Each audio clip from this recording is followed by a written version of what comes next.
สบายดีสำหรับวิดีโอนี้เราจะมาต่อเนื่องกันเลยเนาะจากลัดลีเซาซึ่งว่ามื้อนี้เราจะมาแนะนำสูตรเกี่ยวกับการเทศก็คือเม็ดต่อเม็ดนะโอเคมาเบิ่งกันเนาะมาเบิ่งกันสำหรับการเทศเม็ดต่อเม็ดนี้ใช้ได้อยู่ในทุกเทรนด์ทุกกราฟเลยบ่ว่าจะเป็นอัพเทรนดาวเทรนหรือว่าไซด์เวย์แต่ว่าเราก็ต้องเบิ่งก่อนว่าถ้าสูตรนี้หรือว่าเทคนิคนี้มันจะสามารถใช้ได้แท้บ่อาจจะเบิ่งกราฟอยู่ประมาณ10นาที15นาทีแล้วจึงออกออเดอร์เด้อมาเบิ่งกันเทคนิคนี้หรือว่าสูตรนี้เนาะมีชื่อว่า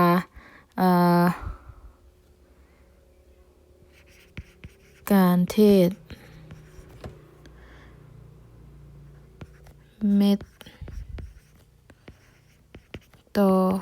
เม็ดแนวนอนเนาะมันไปทางนอนนะลวงนอนนะทุกคนเม็ดต่อเม็ดแนวนอนโอเคมาเบิ่งกันว่าสำหรับสูตรนี้แม่นเท่งใดก็ให้เฮาเปิดมาทำอิฐเนาะให้เฮาไปที่ลัดดีเซาเด้อโอเคเปิดมาอิฐแล้วก็ไปลัดดีเซาเดี๋ยวจะเอามาอธิบายสำหรับเทคนิคนี้ก็คือเฮาจะใช้เทศในเทอมปัจจุบันหรือว่าบล็อกปัจจุบันที่เฮากำลังเทศอยู่เนาะซึ่งว่าตัวที่ผ่านมาแน่นอนเฮาก็เทศบ่ได้อยู่แล้วเนาะยกตัวอย่างสมมุติว่าเฮากำลังเทศบล็อกนี้อยู่เฮากำลังเทศบล็อกนี้อยู่เด้อโอเคการเทศเม็ดต่อเม็ดแนวนอนนี่นะทุกคนต้องให้แถวนี้ออกก่อนนี่ให้มันออกก่อนหลังจากนั้นให้ทุกคนเอาเม็ดทีอันนี้เขาเอิ้นเม็ดที่1เนาะ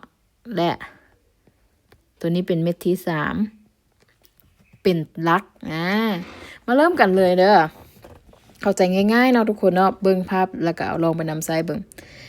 เม็ดนี้ออกหยังนี่แดงเนาะทุกคนสังเกตเด้อเม็ดนี้นี่ออกแดงเม็ดต่อไปถ้าเม็ดต่อเม็ดเอาตัวนี้เป็นหลักมันบ่เฮาเว้ากันแล้วว่าเอาตัวนี้เป็นหลักแดงเม็ดต่อไปเฮาก็ต้องออกออเดอร์แดงสำหรับตัวนี้เนาะเบิ่งจังไดเทศจังไดก็คือว่าเฮาฮู้แล้วเด้มันออกแดงออเดอร์ต่อไปเฮาบ่ต้องหยังหลายรอท่าออเดอร์ที่จะรอท่าเข้าออเดอร์ต่อไปนะเฮากดเลยแดงเข้าใจบ่ทุกคนลองไปออกออเดอร์เบิ่งเนาะโอเคและถ้าสมมุติว่าออเดอร์นี้ออกแดงเนาะนี่เห็นบ่ออกแดงออเดอร์ต่อไปเฮาก็ตามแดงต่อออเดอร์นี้ออกแดงอีกออเดอร์ต่อไปเฮาก็ตามแดงต่อออเดอร์นี้ออกแดงอีกออเดอร์ต่อไปเฮาก็ตามแดงต่อก็ถือว่าถ้าออกตามเม็ดต่อเม็ดแนวนอนก็ถือว่าเฮาชนะเรียนเลยเนาะสำหรับออเดอร์นี้มาเบิ่งอยู่แถวที่3กันแถวที่3เนาะเม็ดนี้แดงแม่นบ่เม็ดต่อไปเป็นหยังแน่นอนเฮาก็ต้องออกออเดอร์แดงหรือว่าเซลแล้วถ้าเม็ดนี้ออกเซลเม็ดต่อไปเป็นหยังแน่นอนเฮาก็ต้องเซลแต่ว่าออเดอร์นี้เฮา loss เพราะว่ามันออกบายหรือว่าออกเขียวนั่นเองเม็ดต่อไปบัดนี้ถ้าออเดอร์นี้เป็นบายออเดอร์ต่อไปเฮาเฮ็ดหยังเฮาก็ต้องบายแม่นบ่แต่ว่ามันผัดออกแดงเฮาก็ loss ออเดอร์ต่อไปเด้บอนนี้ออกแดงแม่นบ่ออกแดงแม่นบ่เม็ดนี้นะเฮาก็ต้องออกแดงอยู่บนนี้แล้วเฮาก็ loss เพราะว่า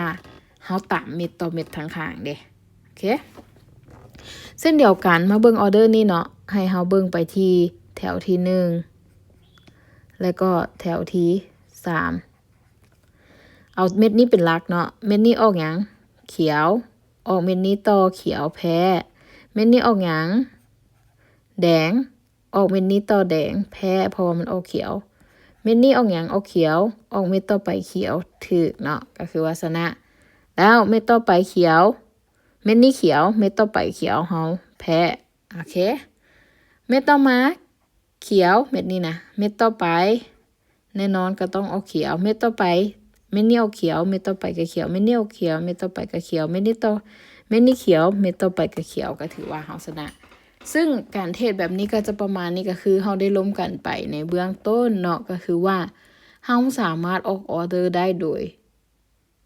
ตั้งแต่30วิถ้าหากว่าใช้สูตรเทศตามเม็ดสี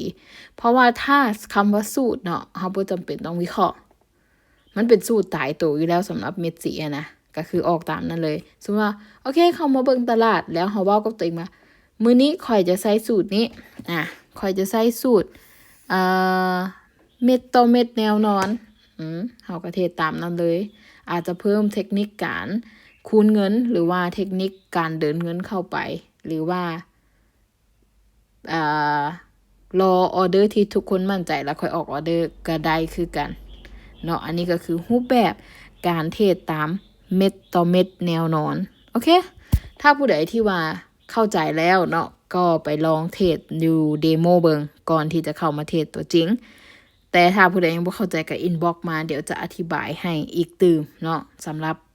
การเทรดตามเม็ดต่อเม็ดแนวนอนโอเคแล้วเรามาเจอกันในวิดีโอต่อไปลองไปเทรดเดโมเบิ่งเด้อทุกคนเด้อนี่เป็นอีกแนวทางหนึ่งในการเทรดถ้าใครบ่อยากเจ็บหัวว่าซั่นซะแต่ว่า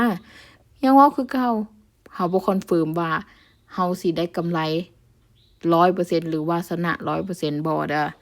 โอเคลองเบิ่งเด้อทุกคนเด้อ